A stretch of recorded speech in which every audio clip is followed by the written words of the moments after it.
What is the coldest place in our solar system, and how does the coldest place on Earth compare?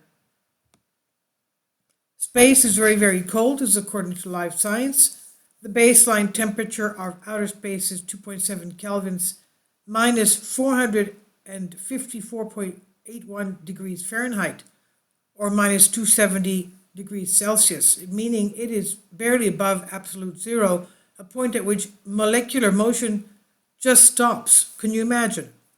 But this temperature is not constant throughout the solar system.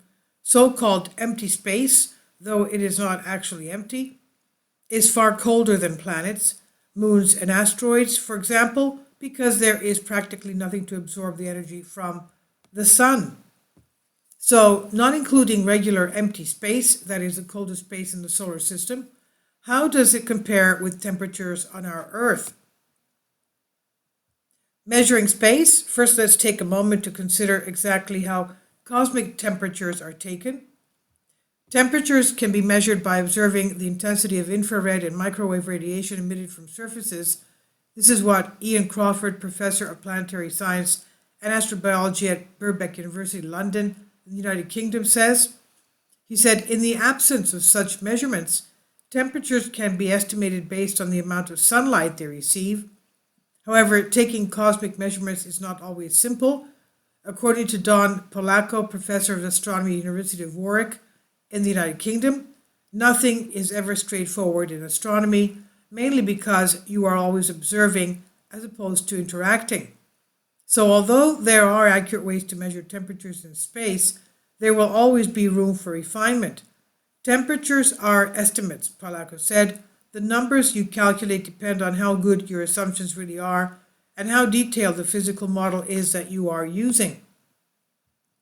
So with those points in mind, what is the coldest place in the solar system, at least according to current data? Pluto, perhaps given its distance from the sun?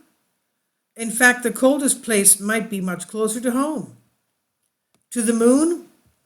In 2009, the Lunar Reconnaissance Orbiter at NASA robotic spacecraft, designed to help scientists better understand conditions on the moon, presented data suggesting that shadowed craters at the lunar south pole could be the coldest place in the solar system. The theory was later reinforced by graduate student Patrick O'Brien and his advisor Shane Byrne, planetary researchers at University of Arizona, during a talk in the 2022 Lunar and Planetary Science Conference. O'Brien and Byrne suggested that doubly shadowed moon craters could indeed be the coldest location in the solar system.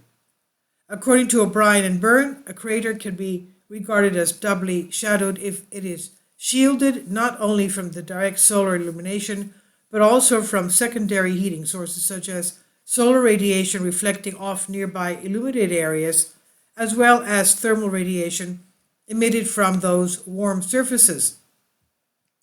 Polacco added that doubly shaded craters have high enough rims that sunlight never reaches the crater floor, which is why they are so cold.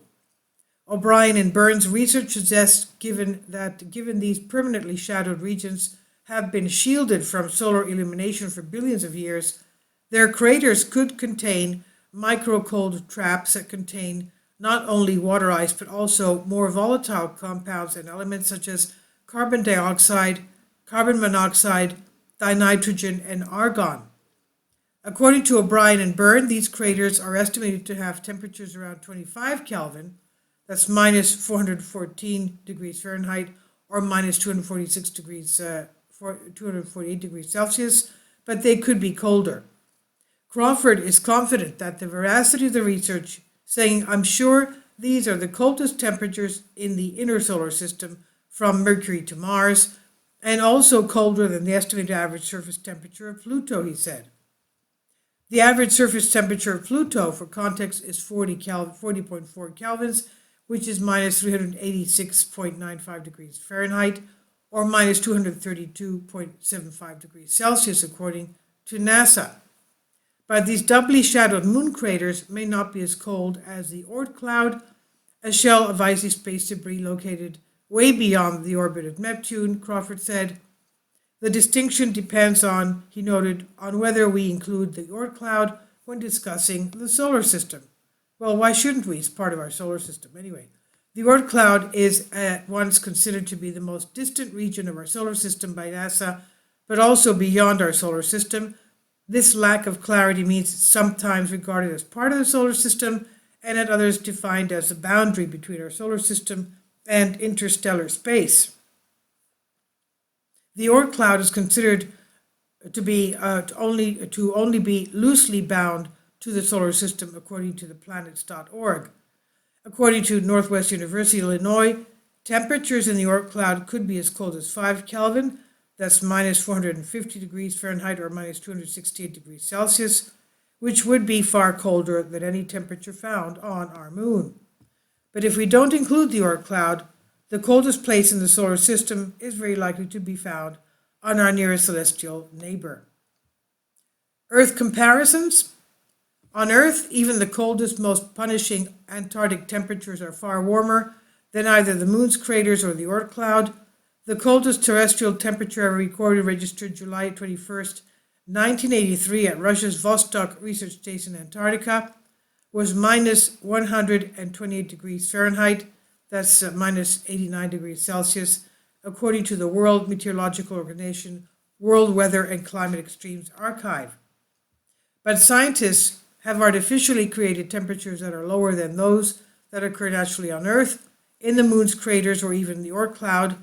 Last year, a team of German researchers broke the record for the coldest temperature, reached in laboratory a chilling minus 459 degrees Fahrenheit or minus 273 Celsius, which they achieved by dropping magnetized gas 393 feet down a tower.